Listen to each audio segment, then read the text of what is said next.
I'm Claire. This is my family, and I always start off with a picture of my family because I'm on this journey because of my experience with postpartum anxiety first, followed by depression when my daughter Caitlin was born. And I like to show that, obviously I found a way to thrive through supports and therapy, and subsequently had a second one. And I love to tell people that with my second, I didn't end up having any perinatal mood and anxiety disorder symptoms because I do like to share the story of hope. I know that a lot of times families may choose not to attempt the journey a second time because of that fear that it will happen again. And sometimes it does, but sometimes it doesn't. And I do think that the aspect of peer support, of having a circle of support, made a huge difference in my experience. And I think that that's important for families to hear. So this is my family, and my story started with Caitlin. Next slide. So after Caitlin was born, I had a very traumatic birth experience, and I know that what I started off with was PTSD. I didn't know that then. I knew nothing about postpartum mood and anxiety disorders, and in my culture specifically, it wasn't something that we talked about. So for many, many, many, many months, I didn't really tell anyone what I was going through, and I essentially suffered in silence. Um, I actually only ended up getting support because I was having breastfeeding challenges, and the nurse that came to see me because of breastfeeding and said to me, "I think you may have postpartum depression." I looked up postpartum depression at the time, and none of the symptoms were resonating with me because at the time I absolutely adored my daughter. I was completely in love with her. And I thought that she was the best part of my whole experience. However, I used to have debilitating anxiety. I thought that somehow something that I did would somehow harm her in some way, accidentally falling down the stairs. I was nervous to go for walks, and I'm a nature person. I love being outdoors, but for weeks I wouldn't go for walks outside because I was worried that someone would come in from the forest, steal her out of the stroller, and run away with her. And, now I know that that was postpartum anxiety, but I didn't know it then. And after months of really living like this, of living in fear, of living with anxiety and not talking to anyone about it, I ended up developing postpartum depression. So then I was struggling with two illnesses. I did eventually get into a program in York Region called Transition to Parenting, where I met other moms who were going through the same thing, and I realized I wasn't alone, which was amazing. However, when I left the program, I actually started feeling worse. And I realized it was that once I graduated out of the program from doing so well, I then again became very isolated. I didn't really have anyone to really talk to. And I realized the importance of peer support. I went online and I saw from like Best Start Health Nexus and a few other places that peer support actually prevents postpartum depression. And so I started calling agencies and I said, well, why isn't anyone doing this? Why isn't there a group? Why can't we get moms to host stroller walks and things like that? And then the response to me was always, there's no funding for it, or, there's not much evidence based programs that have done it before, so there's no pilot.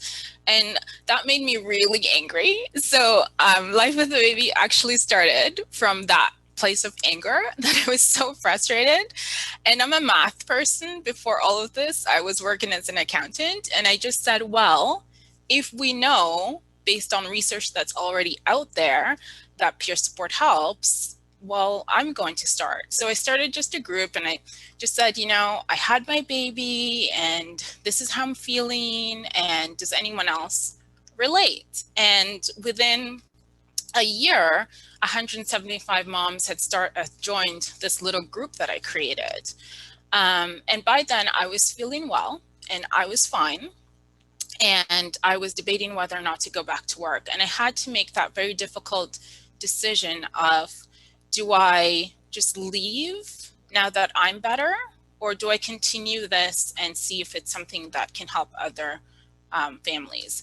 And so I decided that I would start a nonprofit. So we first started with the Life with a Baby Foundation, and I wanted it to be something that was free, that anyone could participate. So I set it up as a nonprofit, and a year later, I set it up as a charity.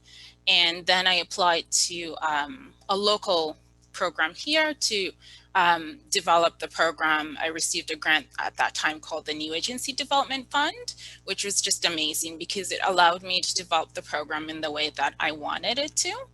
And then the reason I showed this picture is, this may have started with me and my story, but obviously it resonated with other women who were going through the same thing. And my goal was to empower other people to see that they could do the exact same thing that I did. It was really just sharing my story and saying, this happened to me, but I got better, and empowering other women to do the same.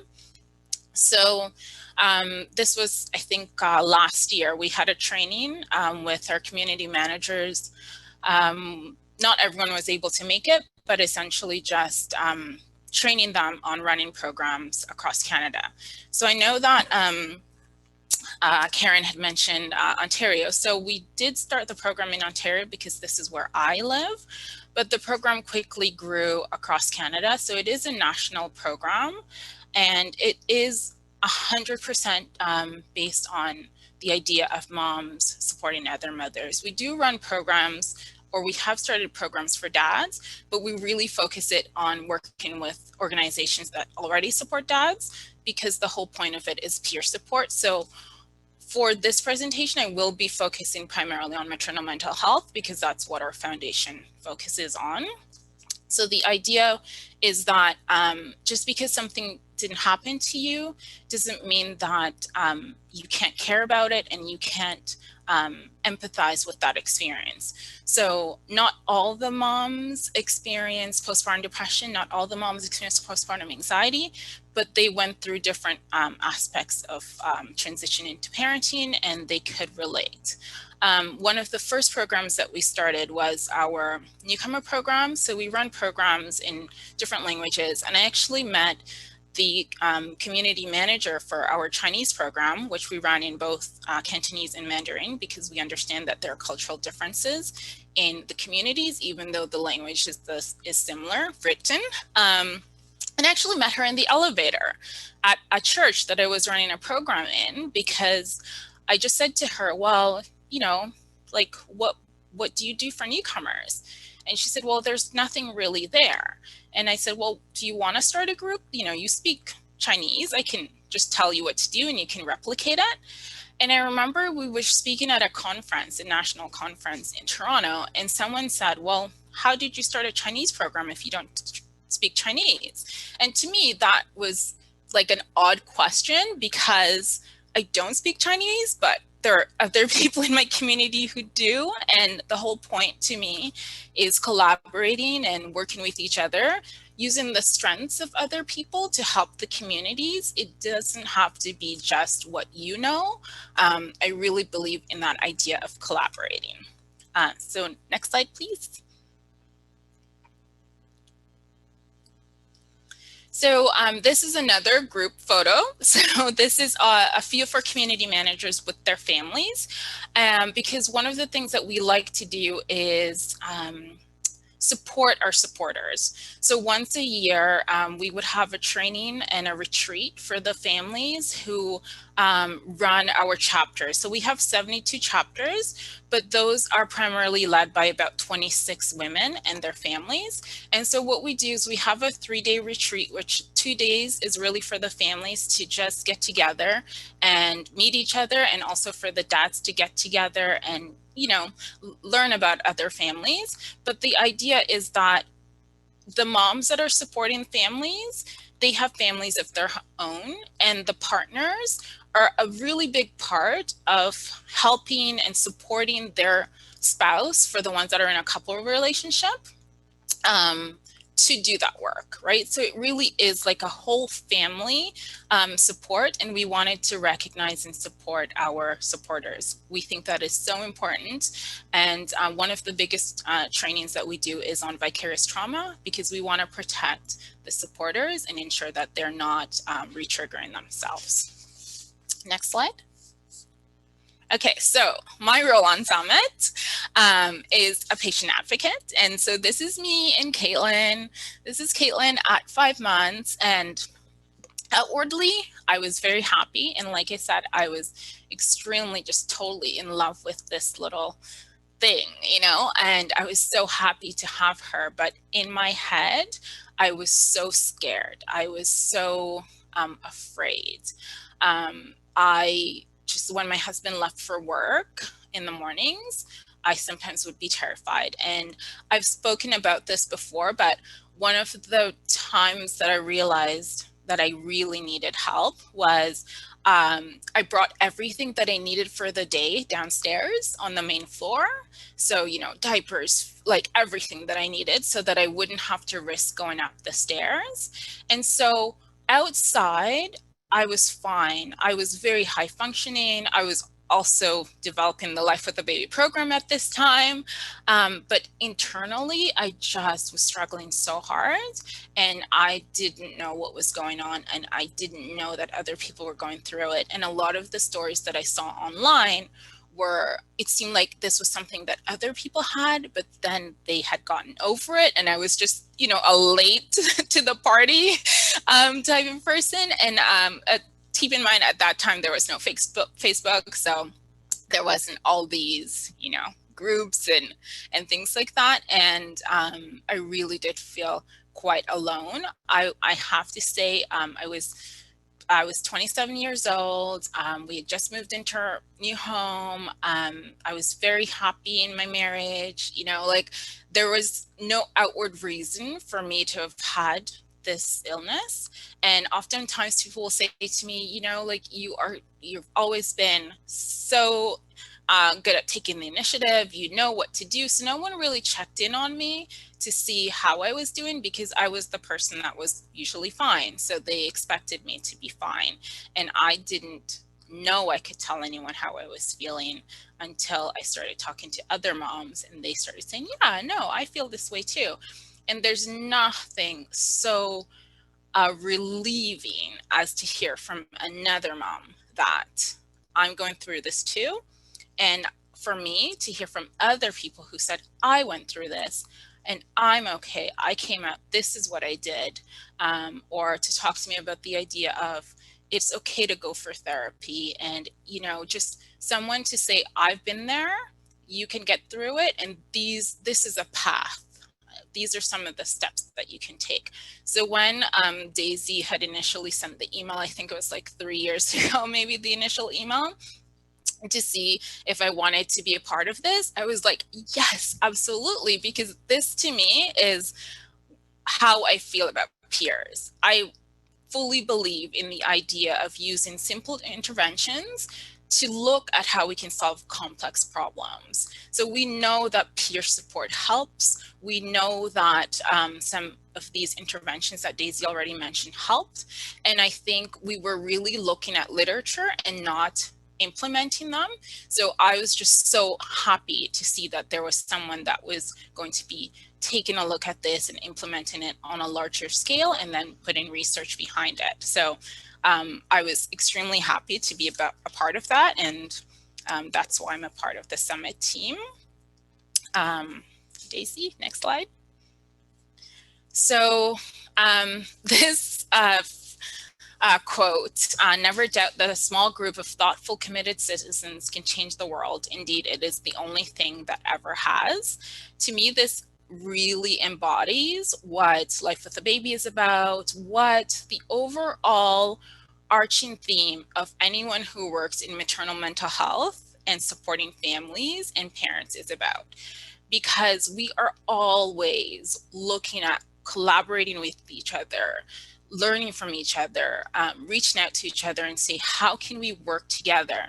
And whether that is a small group or small in the grand scheme of our universe, when we work together, we make a difference. And I really do feel like this is what Summit is, and this is what Life with a Baby and other peer support groups are about. And so I just wanted to share that with you. This is a big part of kind of our guiding principles. Next slide, please, Daisy.